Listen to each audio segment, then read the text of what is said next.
मध्य प्रदेश कांग्रेस के कद्दावर नेता एवं प्रदेश के पूर्व मंत्री जीतू पटवारी, विधायक कृणाल चौधरी, विधायक सिद्धार्थ कुशवाहा आज सतना के रामपुर बाघिलान में वरिष्ठ कांग्रेस नेता सज्जन सिंह तिवारी के आवास पर आयोजित जयंती समारोह में पहुंचे और पूर्व विधानसभा अध्यक्ष श्रीयुत श्रीनिवास तिवारी जी की जयंती समारोह में शामिल हुए।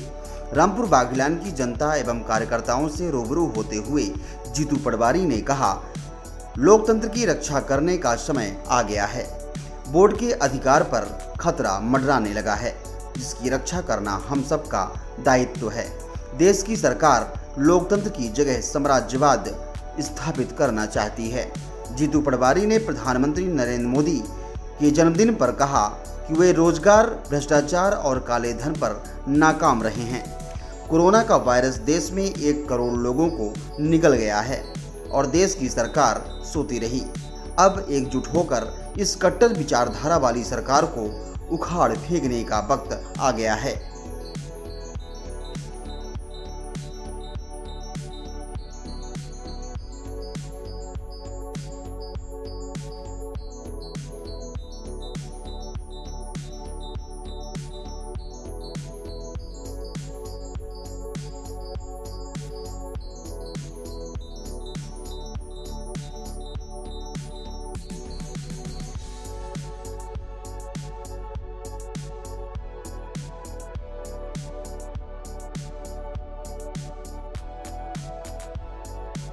यहाँ उपस्थित आवाज आ रही है? सभी यहाँ उपस्थित परिवार जो सारे यहाँ उपस्थित जितने भी बुजुर्ग हैं, सबके चरणों में सर रखकर प्रणाम करता हूँ।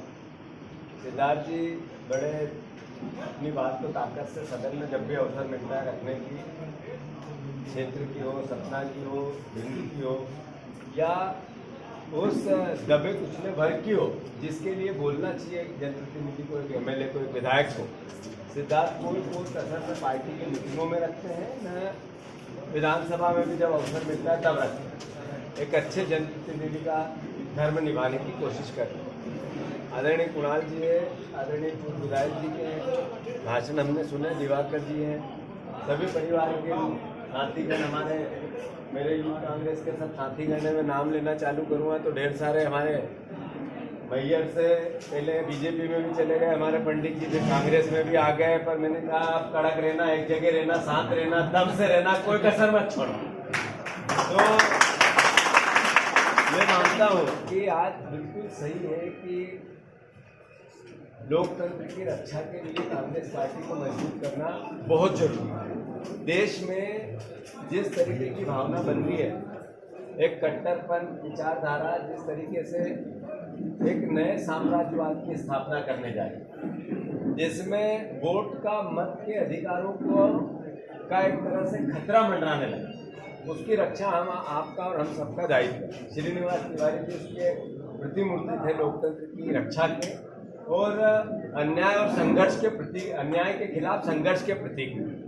तो ऐसी पूरी परिस्थिति में हम सबका दायित्व बनता है कि हम सब लोकतंत्र की रक्षा में कांग्रेस पार्टी को मजबूत करने के साथ देश बनाने की बात करें। 17 तारीख बहुत महत्वपूर्ण तारीख है। श्रीनिवास तिवारी जी का तो जन्मदिन ही है, नरेंद्र मोदी जी का भी जन्मदिन। वो नरेंद्र मोदी जी जिन्होंने 7 साल पहले देश को ये कहा कि मैं 2 करोड़ रोजगार दूंगा, तो 2 करोड़ रोजगार कम कर हर साल। उन्होंने कहा काला धन लाऊंगा तो रिजर्व बैंक का धन समाप्त कर।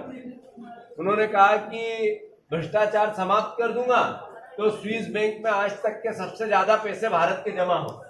उन्होंने कहा कि देश को जो नारे दिए उसके एकदम विपरीत काम हुआ। कभी किसी ने सोचा था, कभी विचार भी आया था, कभी किसी ग्रंथ में, कहानियों में, किस्सों में हमने पढ़ा था कि ऐसी एक बीमारी आएगी, महामारी आएगी जिसमें न सरकार दवाई की व्यवस्था कर पाएगी, न बेड की व्यवस्था कर पाएगी, न मुहैया ये सरकार, आधुनिक भारत की सरकार नहीं कर पाएगी। और उसका जो निर्णय हुआ, उसका जो परिणाम निकला, वो 1 करोड़ लोग, 1 करोड़ परिवार के लोग देश में गाल के गाल में चले गए। इससे बड़ी त्रासदी सृष्टि में कभी न सुनी, न देखी, न कहीं हुआ ऐसा। सृष्टि जब से बनी तब से तो मैं मानता हूं ये नरेंद्र मोदी जी 17 तारीख को ही पैदा हुए आज ही, जिसमें सबसे बड़ा बेरोजगार देश हमारा बन गया। तो ये भी हम सबका दायित्व है कि इनकी सच्चाई, इनके वो विचार जिसमें केवल हम बने रहे, कैसे भी बने रहे, देश जाए भाड़ में, बीजेपी का नक्शा और बीजेपी का झंडा बुलंद हो, जात पात की बात, धर्म की बात, हिंदू मुसलमान की बात, राष्ट्रीयता की बात करके अपने नाकामियों को छुपाने की बात, ये विचार करने लगे।